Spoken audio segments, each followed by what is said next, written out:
जय हिंद स्टूडेंट, उम्मीद करता हूं आप सभी स्वस्थ, मस्त, खुश और सुरक्षित होंगे। आज की वीडियो में डिस्कस करेंगे कुछ बहुत इंपॉर्टेंट टॉपिक्स पर। आज हम बात करेंगे UP triple SC JE civil में डिजी लॉकर को लेकर बच्चे बहुत परेशान हैं, उस पर भी बात करेंगे।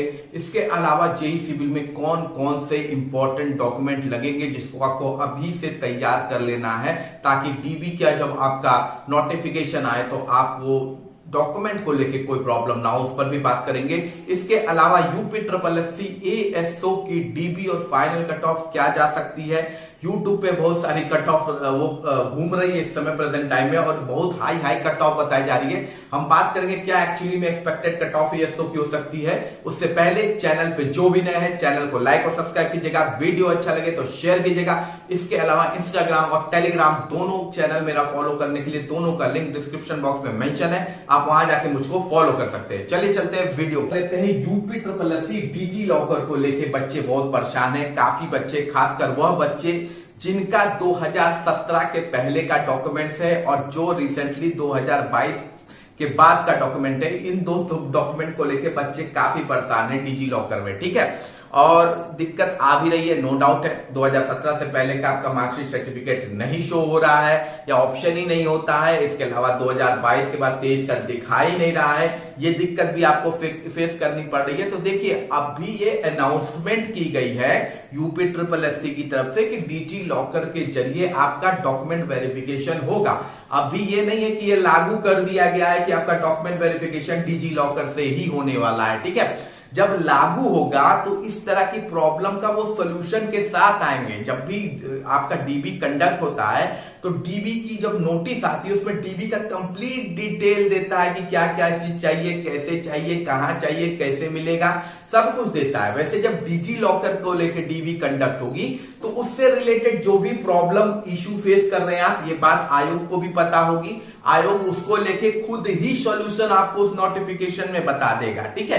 तो 2017 से पहले जिनका भाई साहब शो नहीं हो रहा है, जो 2017 को लेके परेशान है, तो प्लीज आप परेशान मत होइए। ये आपका काम नहीं है, ये काम आपका आयोग का है और आयोग उसका सोल्यूशन खुद निकालेगा। प्रॉब्लम क्या है कि 2017 से पहले का शो इसलिए नहीं हो रहा है कि उससे पहले आधार से लिंक नहीं किया जाता। जब भी आपका एडमिशन होता था तो उसमें आधार से लिंक किया नहीं जाता था।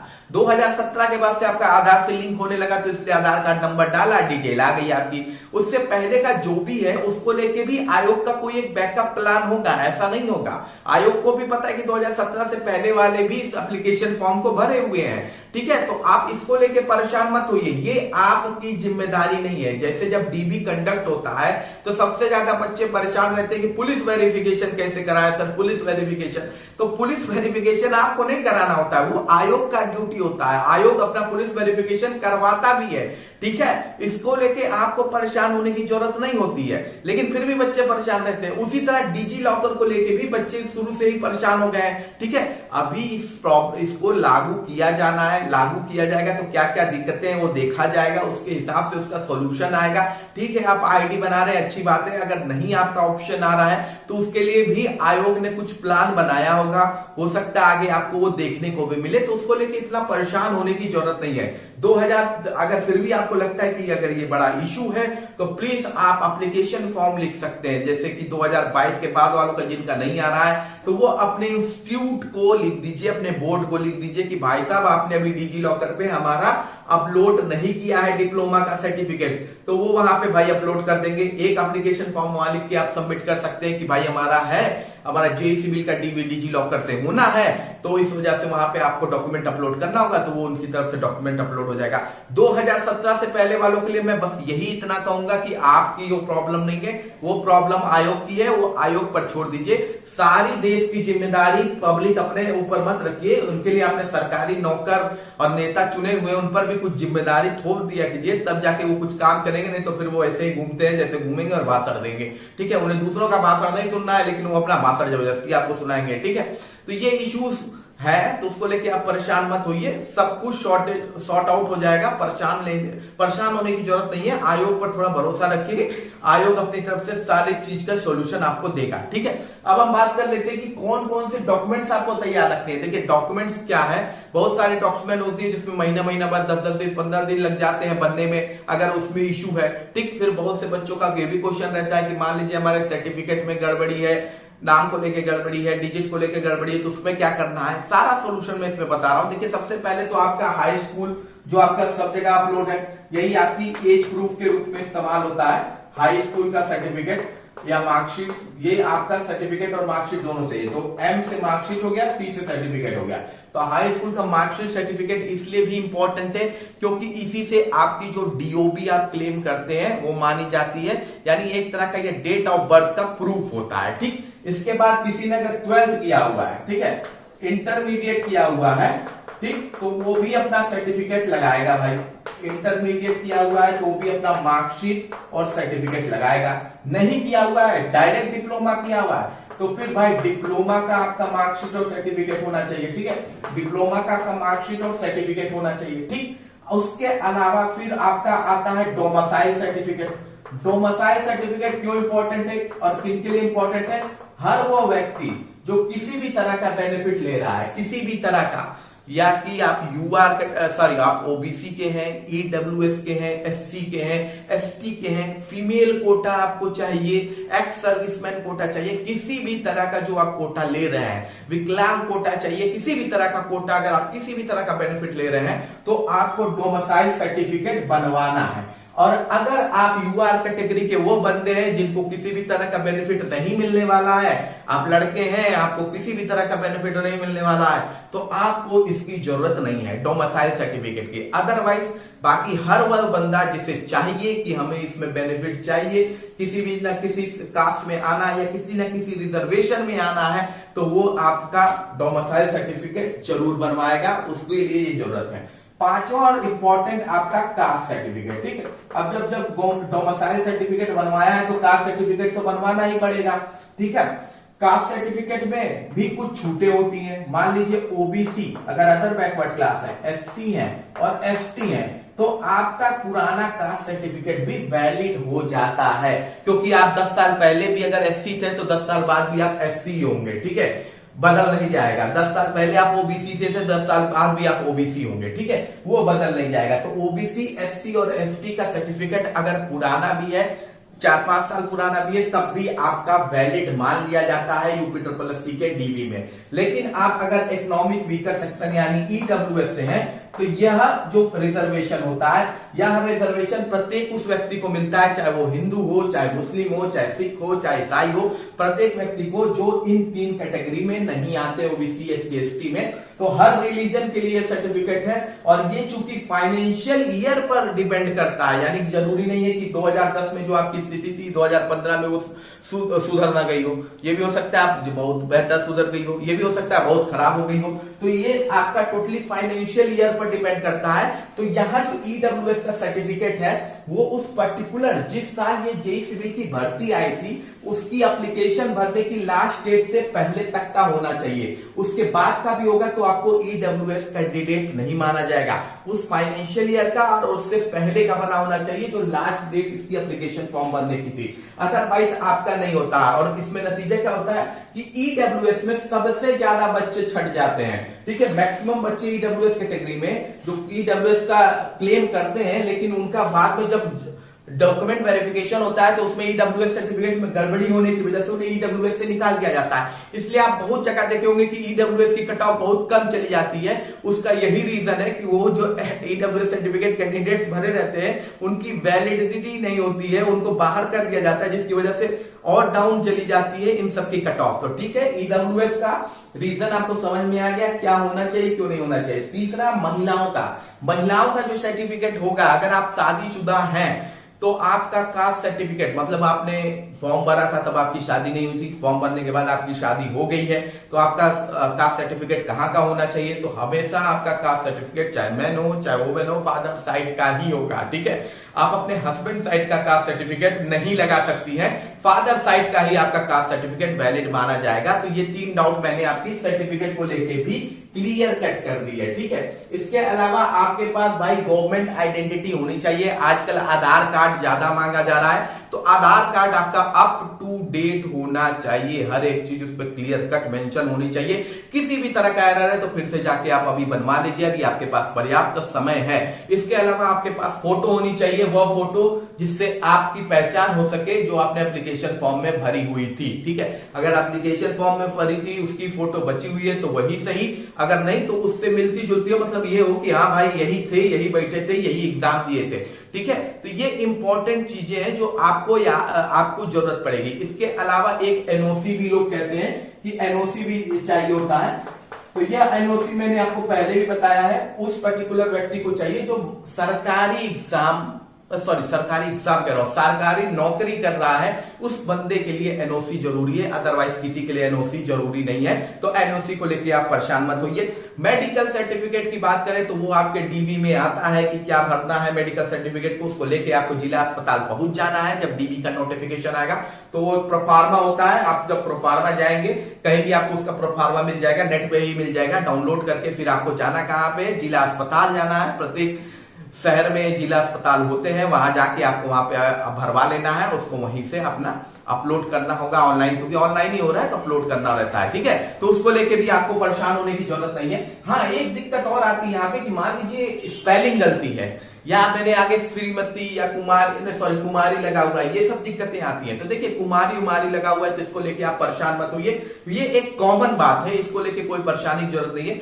इतने के लिए आपको डीबी से बाहर नहीं किया जाएगा। या मान लीजिए एक छोटी सी स्पेलिंग मिस्टेक है तो उसको लेके भी आपको डीबी से बाहर नहीं कर दिया जाता है। इंपॉर्टेंट होता है कि मान लीजिए कंप्लीट नाम गड़बड़ है, पिता का नाम गड़बड़ है, ठीक है, तब थोड़ी दिक्कत आती है। डेट ऑफ बर्थ में गड़बड़ी है तो दिक्कत आती है। इसके अलावा जो मार्कशीट का नंबर है, सर्टिफिकेट नंबर है, उसमें गलती है तो दिक्कत आती है। जो आपका टोटल आपने भरा है और नहीं मिल रहा है उसमें गलती है तो दिक्कत आता है। एक दो स्पेलिंग मिस्टेक से कुछ नहीं होता है, उसको लेके डीबी से नहीं निकाल रहा है। लेकिन इन जो गलतियां हैं, ये जो बड़ी गलतियां हैं, इसके लिए आपको एफिडेविट बनवाना पड़ता है। आप किसी भी कचहरी में चले जाइए अपने शहर के, वहां आपको बता दीजिए कि यूपी SSSC में आपकी डीबी है, उनके पास प्रोफार्मा होता है, वो आपका एफिडेविट बना देंगे। उस एफिडेविट में जो आपकी गलतियां उसको मेंशन कर दीजिए और उसको भी अपलोड कर लीजिए, उसको लेके भी कोई दिक्कत नहीं होगी, ठीक है। तो अगर इतनी बड़ी थोड़ी मिस्टेक्स है तो आप जाके अपना एफिडेविट भी बनवा सकते हैं, उसको लेके भी कोई दिक्कत नहीं है। वहां पे भी आपका एफिडेविट रहेगा तो वो गलती आपकी अंडू मतलब कि माफ कर दी जाएगी, ठीक है। कंप्यूटर वर्ड में उसे अंडू कहा जाता है, ठीक है।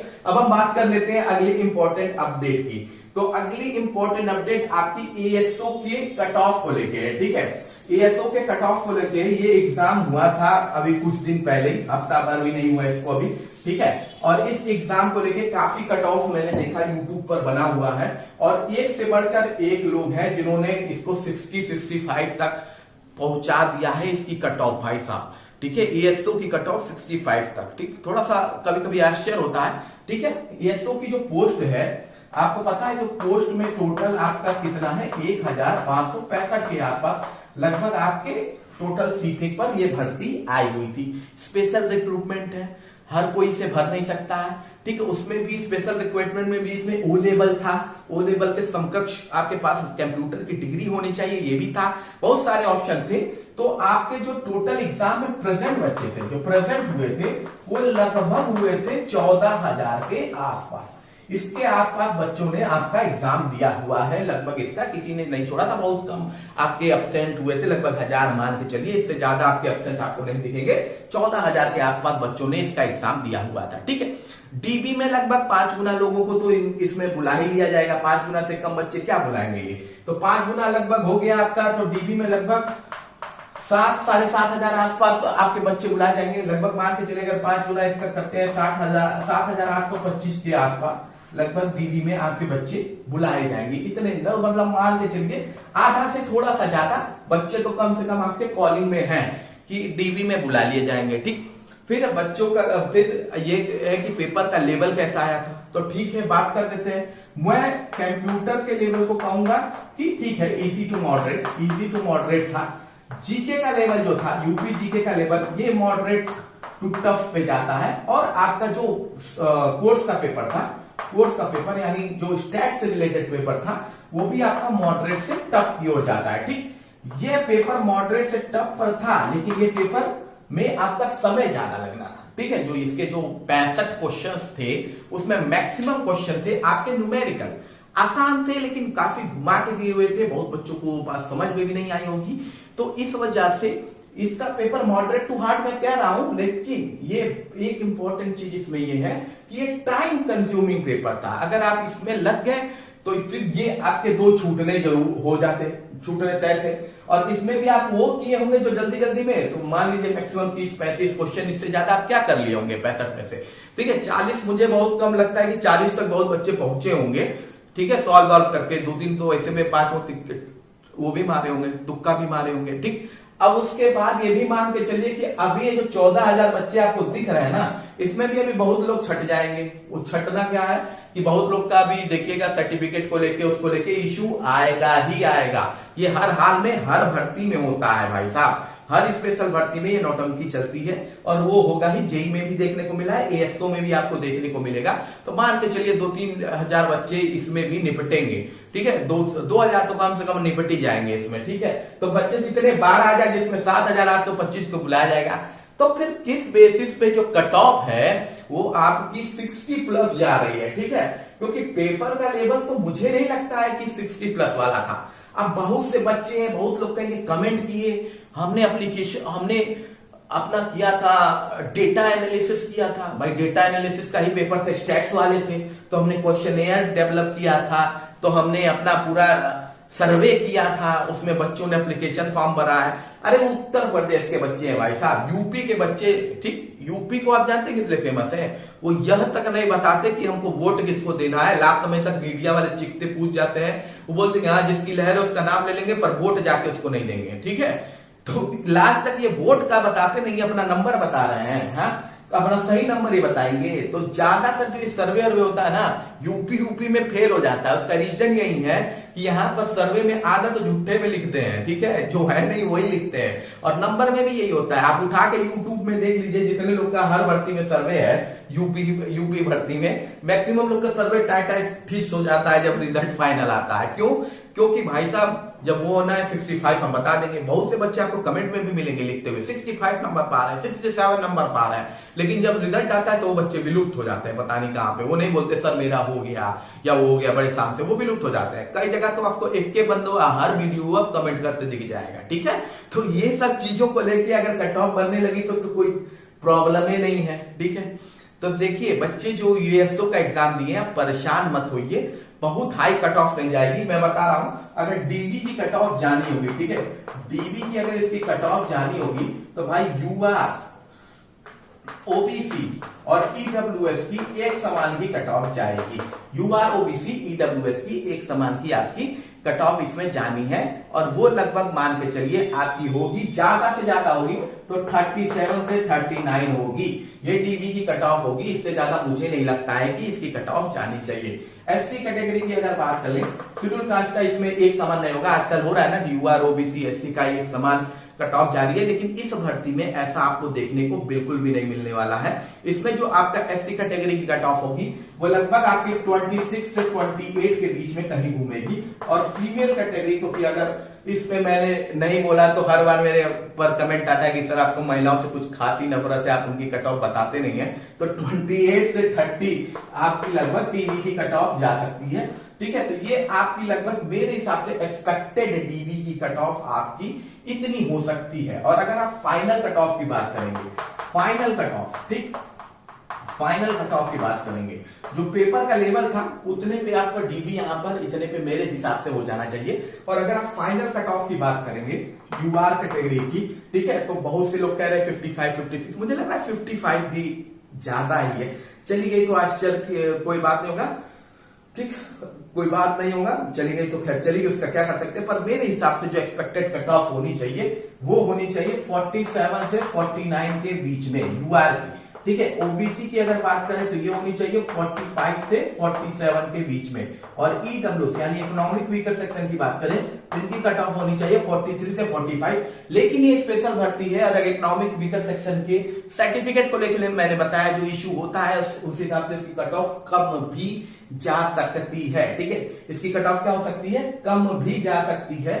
अगर सर्टिफिकेट वाला इश्यू होता है तो नो डाउट है कि इसकी कट ऑफ आपको कम होते हुए भी दिख जाएगी, ठीक है। वही एससी कैटेगरी की आप बात करेंगे तो वो लगभग 36 से 38 के बीच में मार्क्स पाए हैं, तो मेरे हिसाब से वो बिल्कुल सेफ जोन में है, ठीक है, बिल्कुल सेफ जोन में है अगर वो पाए हुए हैं। और एसटी की बात करें अगर शेड्यूल ट्राइब की तो ये 19 से 21 नंबर अगर पाए हुए हैं तो ये बिल्कुल सेफ जोन में है। और फीमेल यानी महिला कैटेगरी की अगर आप बात करें तो महिला कैटेगरी अगर 38 से 40 के बीच में है तो वो बिल्कुल सेफ जोन में। मेरे हिसाब से ये आपकी एक्सपेक्टेड फाइनल कट ऑफ होनी चाहिए, ये आपकी एक्सपेक्टेड फाइनल कट ऑफ होनी चाहिए। बाकी आपको क्या लगता है कि आपके हिसाब से एएसओ का पेपर कैसा आया था, उसकी कट ऑफ क्या जा सकती है, आप कमेंट बॉक्स में जरूर बताइएगा। मिलते हैं अगली वीडियो में। जय हिंद, जय भारत।